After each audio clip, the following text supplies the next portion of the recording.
Hi everyone, it's Jenny with Joey and Jenny's Little Yellow House. You can follow us on YouTube. I hope you'll subscribe at Joey143Jenny, also on Instagram at Joey143Jenny. So today, this afternoon, what I'm doing is I'm getting ready to make a roast, put it in the oven, have it cook this afternoon for a few hours. And I just thought I would bring you along and do it together. So what I'm going to do is I'm just going to put, again, most of my cooking is not measured, but I'll try to give you a few measurements in case it's the first time you're making a roast. I'm just going to put maybe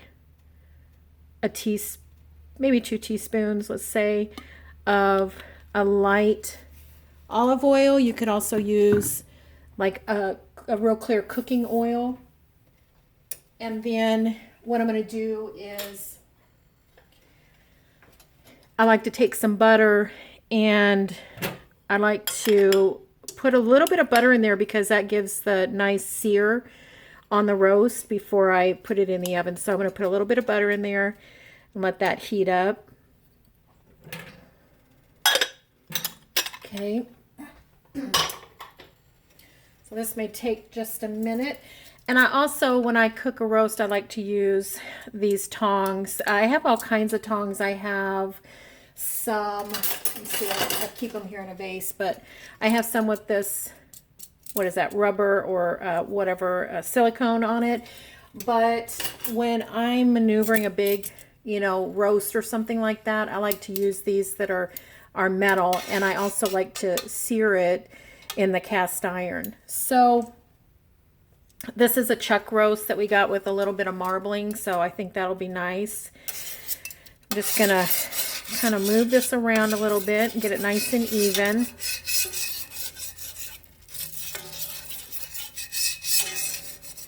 And then I do have it on a high, kind of a medium high heat. It's about a 7 or an 8 on our stove because I want it to be a nice quick sear. So, and in the meanwhile, what I've done is I've cut up real coarse some veggies, carrots, coarse yellow onion, and then I did dice some yellow onion because the big pieces are good for chomping on, but the little pieces are good to distribute the flavor quickly. I have not cut up the potatoes yet because I didn't want them to start beginning the starch process and turn. So let's let that get that just a little bit. Here's the roast that we'll be using. Joey picked that out today at the grocery store. So that'll give us enough to eat tonight. We always try to save a piece of the meal for my mom and take her that. And then it'll give us a nice couple of pieces for another dinner, at least a couple of pieces. If not, make a roast or not a roast, a stew, and or some tacos or something like that out of it. Okay, so let's try to get this in here.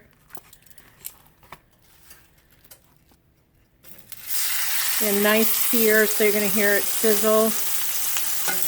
I'm going to get rid of my yucky. I also always have hot soapy water when I cook, a fresh hot soapy water. That way, if need be, after touching something, I can wash my hands real quick. So like right now, I just touched that raw meat container. I'm going to just go and wash my hands in that real quick while this is searing a little bit.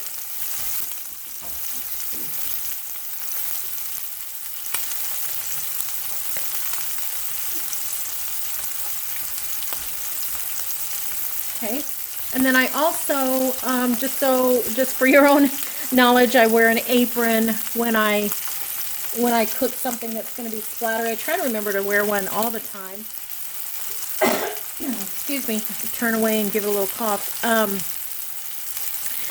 You never know what this fatty is going to do, especially with the moisture. And once I start to add a little bit of other things to it, it could very well splatter. So I want to be very careful with that. Also, of course, you'll be careful when you have littles around while you're cooking. But this is the part where I sear it really quickly. Get it a nice golden brown on the bottom. I'm going to grab some hot water. And so carry on. Be right back.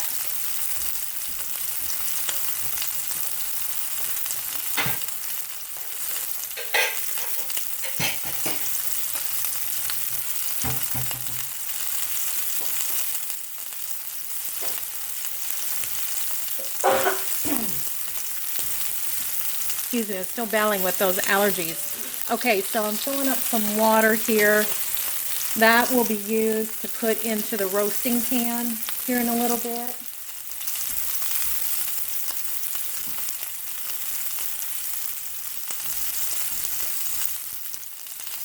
Okay, now all of this can be done in the crock pot. So how you would do that, how to modify it for the crock pot, would simply be to sear this, let's say the night before, sear it, maybe cut up your vegetables that are not going to starch out. You know, like a potato will turn a little bit of gray and brown. Cut up your carrots or onions, whatever you're going to put in your stew or into your roasting pan. And then at the last minute, you know, do your potatoes. But you can go ahead and have your potatoes nice and clean and, you know, ready to put in. So I'm just going to try to get some of that butter up. That butter is what is causing it to brown so quickly with the heat. Okay. All right. So what this searing does is it helps to lock in some of that juice, and it also gives it such a beautiful color. All right. So many of my videos that I'm doing are not just to share with whoever wants to watch it, but also to have a little bit of video, you know, diary for my grandchildren so they can see how I do things, because they're not always with me, and I'd like to share some of the things. Some of these things have been passed down from my mother, my grandmother, the way that we've done it, and some of it's just from, you know, trial and error. And then currently, gosh, this is so different from when I was a child, but there's so many cooking shows or cooking, you know, how-tos that if you want to know how to do something like the pros, you can easily find it. But this is a process I've used for years. It works for us, so I thought I'd share it with you. So let's see how this is doing on the bottom. Getting a nice sear, a little bit longer. Then I'm going to sear it on around the sides real quick. I think I am going to turn that down just a little bit because it looks like I'm losing some of my butter.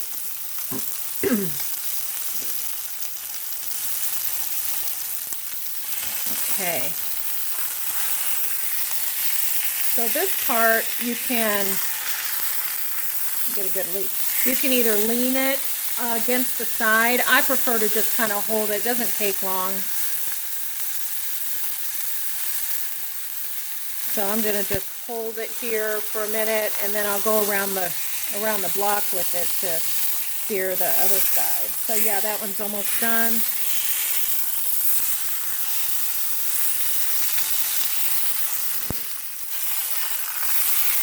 At some point, I may get a second. I may get those other tongs to help maneuver this, but I think so far we're doing good.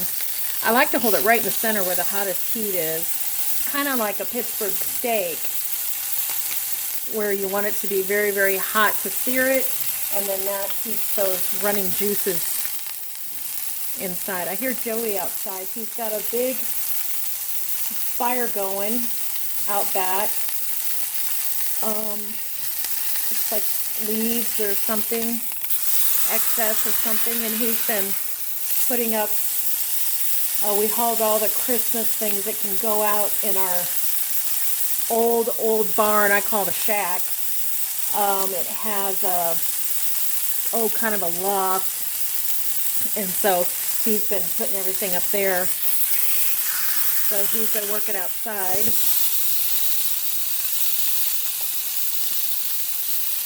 Okay, we're just about done, and we'll move on to the next step, which is to kind of make a roux to kind of get a little bit of more flavor. Okay, that's looking really, really good.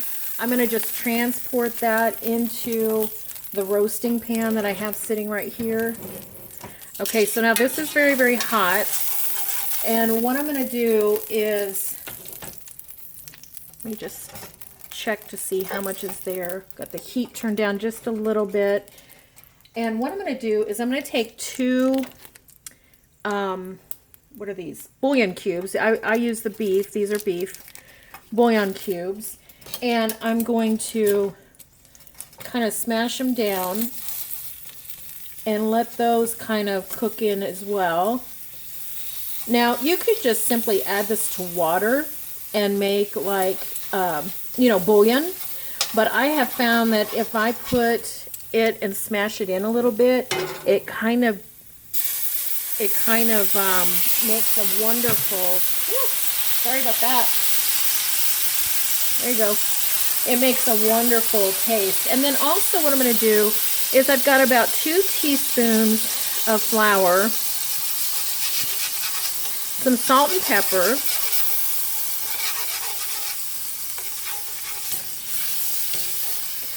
and I'm just going to, again, mix that up a little bit, absorb all of that wonderful juice that was made. Now I'll add this a little bit slower, so hopefully you won't get you too much. All right. And I'm going to turn the heat completely off because the next step is we're going to put this in the oven after we put the veggies in.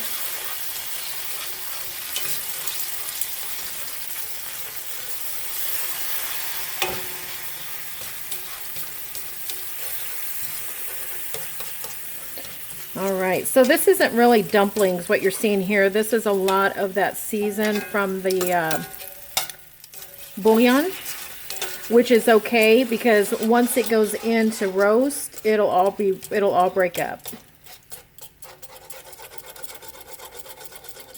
All right.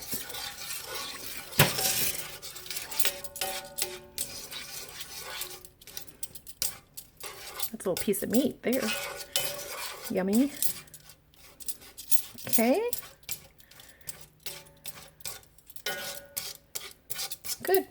Now I'm going to let that sit here, and I'm going to try to move the camera a little bit so you can see what I'm doing. And so right here, I don't know if you can see the roaster right here, is I'm just going to be cutting up the potatoes into chunks because we kind of like, you know, big chunks. We don't want them to get, by the time I take it out, we don't want it to be soggy. So we like to have the big chunks. Okay.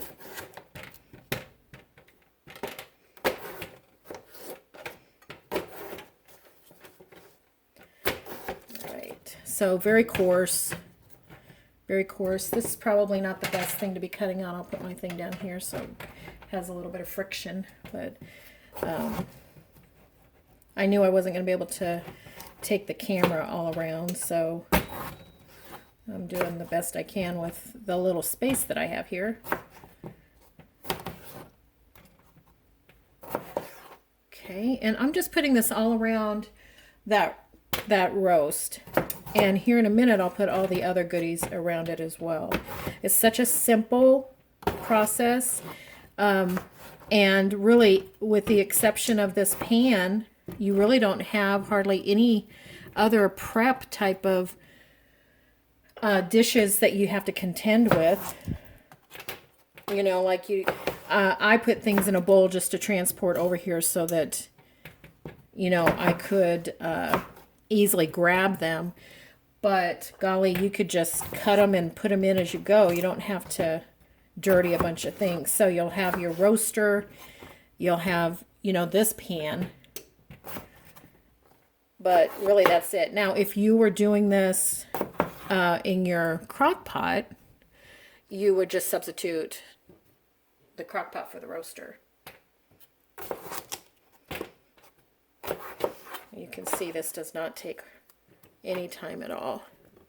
So if you want to roast and you're working, I would say as long as you have all your veggies clean and you have done your searing the night before, all you would have to do the next day is just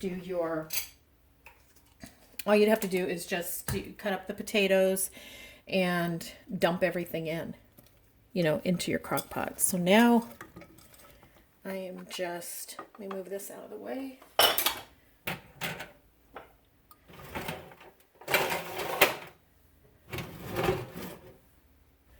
Now I am just adding, and we're going to tent this with foil so it'll be nice and covered, and that'll give it a kind of make it convection as it starts to cook, where it circulates that heat underneath the tent. And then what I'll also do is I'll put in the oven underneath this on the next shelf. I'm going to put a cookie sheet, because if there is any condensation from any of the steam, it can run over onto that. So, and then I'm going to put generous amount of garlic, because as this cooks with all of those vegetables, everything gets absorbed. And if you don't put generous amount, then you can't even taste it.